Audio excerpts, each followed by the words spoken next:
as you can see, the bumper turned out really good. Really gives the front of the car that real mean look, and because it's custom made, it gives it a very original look, and it's made to the body line of the car, which is really perfect as well. Dave did a really nice job of that. The radiator installation went really good. Now, it had a late model radiator in it, which was the slim one, and you know, they're made for modern engines which run a lot hotter, so I just don't think it worked for the big block, because this one, although it's not a huge radiator, lets it run a lot cooler, so it's been doing pretty good. So we'll see how it runs when we have a really hot day, but I think it's going to be okay. We could go bigger with the radiator, so there is quite a lot of room for improvement if we needed to, but this one didn't cost us anything because it's one we had, and it looks like it might work. So we're going to have to make the side rails for it like I did on my Dodge. Check out the channel and look at the 59 Dodge, or you can look at the 61 Ford Fairlane. I think I used a fence post for that one, but it's been on there for 20 years. It looks great. Anyway, check the cars out on our channel.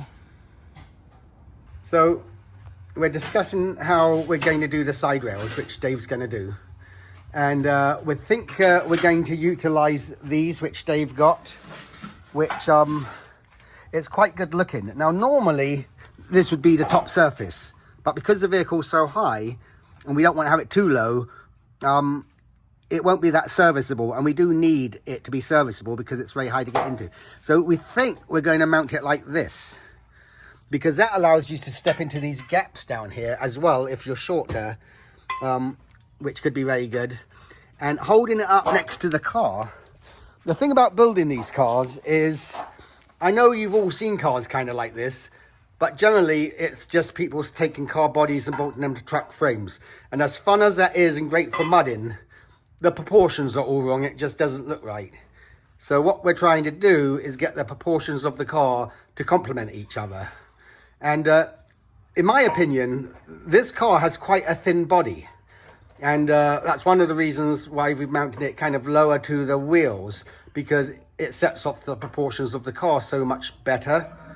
But because the body's quite thin, you almost need that thickness of the bar across the bottom of the doors to kind of pull it together a little bit.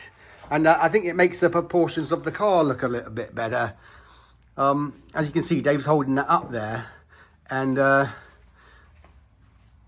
I think giving the middle of the car a little bit more thickness works.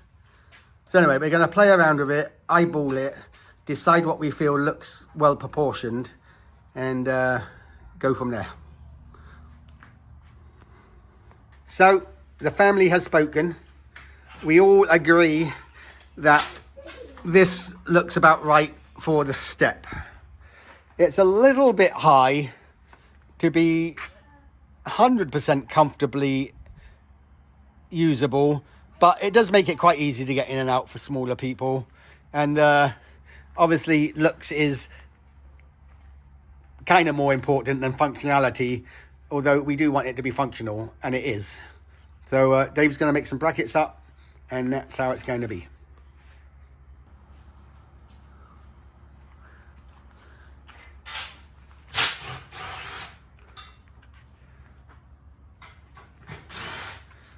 You know what vehicle these originally came off, Dave? A Toyota Tacoma, I believe. A Toyota Tacoma. Sweet.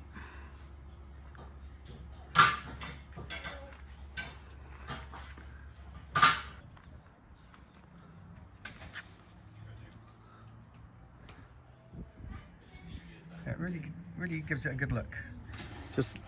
It's amazing how you can just do a fairly small addition when you're building these, and it just really starts pulling it together.